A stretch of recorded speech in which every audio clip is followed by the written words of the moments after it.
Greetings, weirdlings. I am Danni Danger, and if you don't already recognize these two amazing people, this is Janet Varney, and oh my. It's actually funny because it's not an episode on our channel if I don't f up someone's name. Like it's really not every single episode I f up someone's name. My name is John Hodges. Don't make it worse for her. PJ Byrne. All right. Serious third-degree burns on pajamas. Serious third-degree burns on pajamas. Now you won't forget. Terry Windler. You will not forget. I will not forget. His pajamas are burning. Live. His pajamas are burning. Greetings, weirdlings. I am Danni Danger, and for those of you who are Legend of Korra fans, you already recognize PJ Byrne and Janet Varney, who are from The Legend of Korra. They do voices. Great opening. I'm so excited. I know. Those are our names. Those are for real their names. names. Do we need a name banner down here just in case? Do it. Just in case. Put mine in front of Janet's. Ready? Sure. PJ Byrne. Janet Varney. There it is. You're welcome. There it is. You're welcome. Okay, so I have like one of my big questions about HavenCon. You guys are, very popular, very high in demand. Legend of Korra has a huge, very loyal fan base. I know. It's everywhere. He's a groomer. It's everywhere. I'm a groomer by trade. Yeah. HavenCon is a very new convention. What about HavenCon specifically brought you here? Because you guys could be anywhere right now. Well, I will say that the first one. It's pretty big. founder It's pretty of historic. the founder of this con, Shane and I exchanged some emails pretty early on. I am a huge supporter of anything LBGT that I can be a supporter of. I will go and represent. It's been such an honor to have a reason to be able to do that because of Korra. I would come if that hadn't been something, but I wouldn't have been invited. So that's where like the misconnection would have happened. So so it's great for me. It's a total honor, and I'm excited to be here for the first year. I think it's really great to see stuff get off the ground. Good answer. Yeah. I can't beat that. Well, I don't have to. I don't want to. You don't have to. You're Janet Varney. Thank you. Yeah, you said it. As far as anyone's concerned, you said it.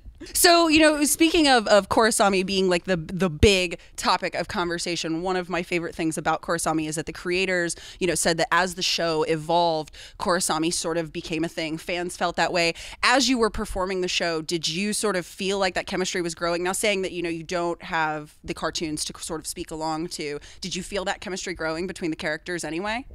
Here's what's tough about that question is that I loved Asami from the beginning. From season 1. So on a personal level, I was like, who's better than Asami? Like if I could pick. But yeah. But no one really, it took a long time for anyone to even ask me about like shipping beyond, Mako and Bolin. Bolin, yeah.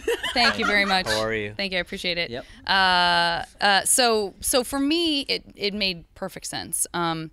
But it was really lovely to see this relationship with them developing where, sort of realize that, she was the person that Korra missed, and she was the person that Korra felt she was most understood by, and she wanted to reach out to and kind of feel close to, even though they were so far away. And I think it's a beautiful way. I said this recently at a different con, but I love exploring this idea of like when you're apart from someone that you've been close to, you have the opportunity to miss them, and you have the opportunity to ask yourself, what am I feeling right now, and why do I miss this person, and how are they on my mind, and what do I miss about them? And that's kind of the cool thing about being able to sort of be separated from someone is that you sometimes when it's right in front of you, you don't give yourself the chance to see it, and when it's further away, it's like you kind of get a different perspective on people. So I loved it. Now, I don't even know if I answered your question. No, totally. And as a fan who and pizza. I do like pizza. I do like pizza. I think I've been very firm on my stance about liking pizza. You never denied it. If someone wants to come to me and say, I don't like pizza, we're going to have a conversation about it. Ooh. That was your time. Back to you, Danny. Back to you, Danny. Little moment. As a person PJ Byrne. And pizza. Yep. Gotta get a name tag for the pizza too. Yep. As a person who identifies as bisexual, pansexual, it was really emotional for me to see Korrasami get together and to see that representation. And I'm sure that a lot of fans have come to you and expressed that, emotional gratitude to you. How does that make you feel? That's got to be pretty intense. It's extraordinary. It's amazing. It's very, very emotional for me. It means so much. It's just, I can't believe that already I was part of something that meant everything to me, this show, and that just it being so brilliant on its own would have been enough. and to have this gift that Mike and Brian really bestowed upon me, because I don't, it's just because by virtue of me doing the voice, I guess, of having the really hard stuff with, of course, PTSD and having Korrasami.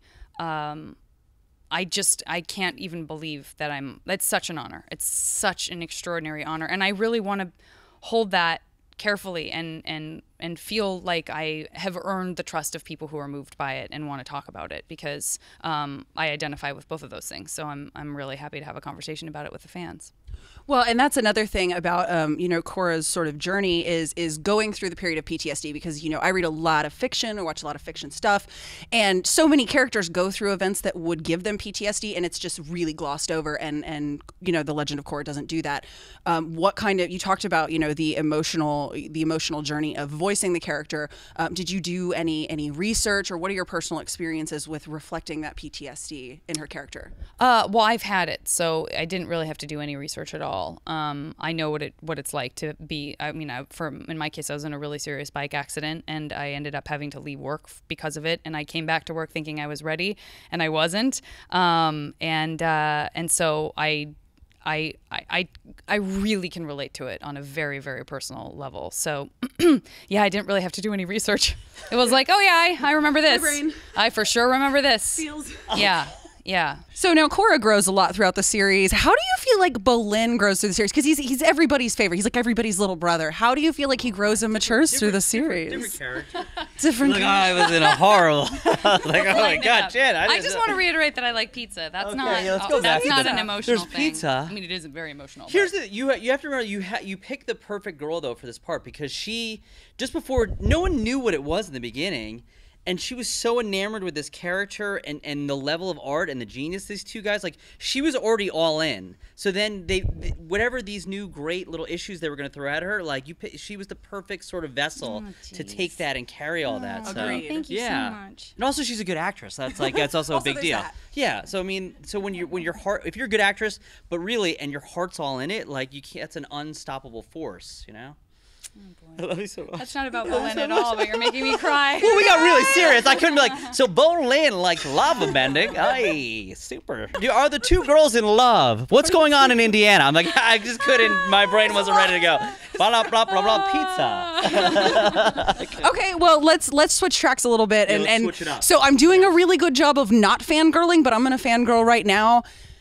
Working with, and now Andrea Romano is the casting director, working with her. Wait, tell me what that's like in a day. Well, she's awesome. Saved my life. Yeah, I mean, she really. She's like the only person in the world that give me a line read. Like, I'm like, that is so much better than know. anything I ever could have thought of. I know. Or just say something in a way to trigger me to go a different way. And I'm some actors are like, don't you dare line, but I've never had a problem with it. But hers are like, there's something so calming, and her notes are so intense and perfect and spot on, and it's quick and fast. She's and so it's efficient. That's what's like, crazy about that's it. The amount crazy that she's part of able it. to get done in very, very efficiently is it's totally mind blowing. It's really. And she does create this environment of trust, like PJ was saying, where she'll tell you something that if like some director you didn't know you were working with, just throughout it, you'd be gets like, weird. I don't want to continue right now. What do you mean I had spit in my mouth? That's so insulting. And with her, you're just like, oh my God, I love you so much. I'm love so you. sorry. And then the next You know take, what you're I mean? right. Then And you're you moving get on. it You're like, right. God, I got She's time, like, blah. And yeah. then like, all right, next. Let's go to piece 32. I remember and you're one like, time. okay. I remember the first time I had to cry as Korra, and we did it, and I cried, and afterwards there was just this little beat, and then Andrea just said, "Good girl," and I was like, like that meant so much to me. She's amazing. She's amazing. She's just really special. There's those good coaches. Yeah. You know, those great, iconic, the coaches that are meant to in their perfect job, and that's what they're meant to do, and they understand the world innately, but they understand they're not the voice or in front of the camera, if you will, and they give you that. There's always these famous directors. Like I think in her world, she is an iconic voice director, no question. Yeah. Also, like when you see someone who's so good at their job that you start thinking maybe you want to do their job, that's a really big sign too. Yeah. Because I never gave it a second thought, but watching her, I was like, maybe I want to be a voice director. Yeah. It looks I wanna pretty be Michael good on Jordan that too. side. Yeah, I'll be Michael Jordan. Exactly. I could do that. Exactly. Yeah. No, I can't. Yeah. Okay. We love you, Andrea. Yeah. So another question that I had, you were talking about during the panel about how you really wanted to do a war movie, a very serious war movie. And how would you feel? So skinny. And then the first thing I thought about war movie was like, oh my God, P.J. Byrne. we need a live action Nuck Tuck. Would you do this? Oh my God. Would you do this? Yes, no one would hire me. I look nothing. My body looks nothing like this. I'm so skinny and hairy and just inappropriate and balding. It's just really sad. So yeah, I'll do it. Yeah. I would do it, and we're going to make a fan movie in my garage. That'd be great. I'm in. Sold. Thank you. Hello. amazing. Thank you. The other question, and I've got to ask this. You said that your dream role would be the doctor. How would you play your doctor? Oh, that's a great question. I mean, I'm wearing a tie right it's now, really so appropriate. it begs the question. Yeah. I mean, I do love a necktie. Yeah. But I also love scarves, and I like bow ties. What hasn't been done? I like that the first thing is what am I going to wear? It's very a little something. very a little fashion like a little centric. kerchief or something. Yeah, how would I play it? I think. Well, listen, I'm a David Tennant girl, so I think I would probably take a page from that kind of energy, which is sort of, you know, a little bit of danger, but a lot of, I don't know. He's just. I love his intelligence quotient. It's just like impossible not to see and enjoy. And the silliness was like reined in, but like still wonderful. So I don't know. I think I would probably, you know, lean in that direction. Yeah. But then you Janet Varney it up. Like it's Then I'd Varney it impossible up. not for you to. You would be Janet Varney. I mean, that's really the magic. But of and you. I think I would be way into like, you know, his love of people, like the doctor's, in this case, her love of people. Yeah. Like I would definitely be sort of so interested and enthusiastic about the human race. Yeah. Would you be willing to go ginger? Of course. I've been ginger. I miss it. So now you guys have a lot of projects that you're working on. Janet, what kind of projects do you want, like other people who are looking into what you're doing, a fan of Korra, what kind of projects do you have going on that you want people to know about? Number one, I would refer people to my podcast. Not because of me, but because of the guests that I have on it. Every single time I have someone on, and buddy, you better know you're doing it this What? summer That is when I so have my Boys of weird. Summer series again. But the sort of like intimacy and the honesty that people bring to the table, and I'm just constantly so inspired by the guests that I have, and you know, a lot of them have done Avatar stuff, but it's just like such a great cross section, and there isn't anyone, even people I know really well that I bring on, I'm always surprised and amazed by something that comes, you know, to the forefront of the conversation. So it's awesome. It's free, so that's hard to beat. It's called the JV Club. It's on the Nerdist Network. It's available on Stitcher, iTunes, everywhere you can get a podcast. And now I've spoiled that I'm gonna have PJ on it, so that's something to look forward to. Really sorry. It's really weird now. It's Really sorry. Really sorry. Do you think anyone's gonna walk away from this thinking your name is Pizza Byrne? I hope so. God, that'd be so. It's good. almost if you say it fast enough. Pizza Byrne. Everybody. I think that would be great. Do it. Put it We down. need to get you like a t-shirt, like one of those t-shirts that has like the I name will tag take on that. it. I will Yeah. take that. Yeah. That's the Yes. thing. Like a bowling shirt. Ooh, a bowling shirt. Very fashionable. It's all coming together. Yeah. Oh. And when we started, remember I couldn't say my name. I'd say bowling. Bolin. Sure, it's Bolin. I'm like, Bolin. so Bolin's coming. Bolin's, and they're like, it's Bolin. I'm like, I know it is. That's what I said. Andrea Romano. Yeah. I know. Yes. Yeah. That's what I said. That's exactly what I said. So what other projects are Yeah, you guys have working a on show. as well? Oh, and I'm on a show on FX called You're the Worst that's going to be airing its second Bam. season You're soon. the worst. Boom. But and it's really funny. It's a great show. Boom.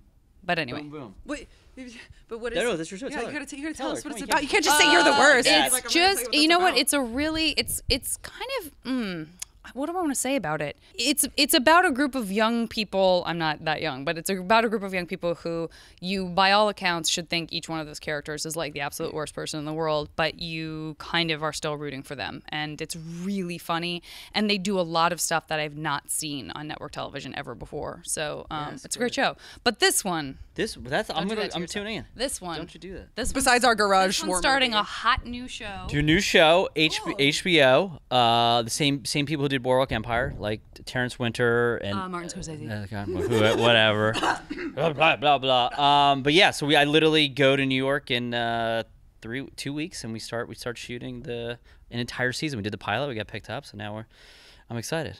So the Untitled Rock and Roll Show. So I don't know what we're gonna Okay, really. I was like, what's And the name? can you say Yeah. like, is it set in a different time? Is it- 1973. Said 19 in the 70s. What's up? I'm gonna Great year. Great set year. up the Yeah, football thank for you, you. okay. Like, yeah. I'm always so afraid. Like, what can I say or not say? Is it But about yeah. pizza? Is it mostly a pizza show? It's a pizza show, yeah. It's Great. about Italian.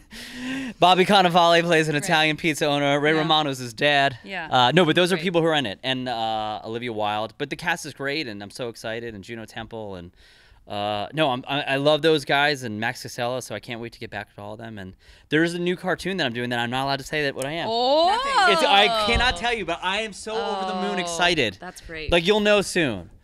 It's a great character. I'm so excited for you to find say it. out, You but will- I can't you're gonna tell know you. it, but not I'm gonna get you to today. tell me. I'm gonna get you to tell me. Oh, all right. And then you need to get excited for me as if I could I hear will. when he tells I will. you. I So like twice the definitely will. excitement. I for sure will. And now you also do a sketch series, and you work with Funny or Die as well, right? Yeah, I mean, I just didn't want to start getting into like, well, then you could check this out and this and this and this and this. But I do this show called The Sketch Thrilling Fest is a big Adventure deal, too. Hour, which is kind of getting to be sort of a big deal at conventions. That's with like Paul F. Tompkins and Paget Brewster and a bunch of guest stars that are like super over the top. Aaron like Nathan- Ginsberg, who's writing the Nathan movie with me. Fillion, that's Yeah. right. His writing Yeah. partner, Aaron Ginsberg, directs it. Bitches. That's an amazing thing that I'm about to go to Australia and New Zealand to do a tour of shows with. I'm on Paul F. Tompkins' new podcast called Spontanea Nation. That's like the #1 podcast right now. It's an improv worry about podcast. it. You'd be Don't great worry on about it. it. Don't worry about it. All the stuff that I do with my friends that I want you to check out, you'll probably hear if you follow me on Twitter, because I constantly am saying like, this thing that I did, here it is. I want to wrap this up with. What's your ending? What is that? What do you do? What's your, Oh my God, this is so intense. Such a build. I know. I know. Well, I'm going to call you both by totally different names to really wrap it up. Yep. But if you get to an opportunity to talk to Korra fans all the time, but the Korra fans out there, what do you have to say to the fandom? I don't think I've made any secret about the fact that I think that you're the best fans in the world. That's why I do a ton of cons. I love meeting you guys. We love the art. We love the respect that you show Bryke, because like we do, that they're amazing, wonderful creatures, magical creatures. And thanks for sticking with us and making the show as special as it was, because that's for me. That's I was talking about this with Steve Bloom, who played Amon, and a million other things. When we were just at Emerald City Comic Con, which is, we feel bad for the people who choose not to come out and do conventions, because it fleshes out the whole experience of being a voice actor in a way that feels very enriching, and it feeds us. And we couldn't do that without you guys. So thank you. We love you. That's why she's Korra. She says it great. She's Korra. She's the #1 on the call sheet. Don't worry about it. No, I'm just saluting you. Don't you do that? War movie. Thank you for your service. Well, and you play a guy who has a fandom who has a fandom. That's Very meta. That's like really deep.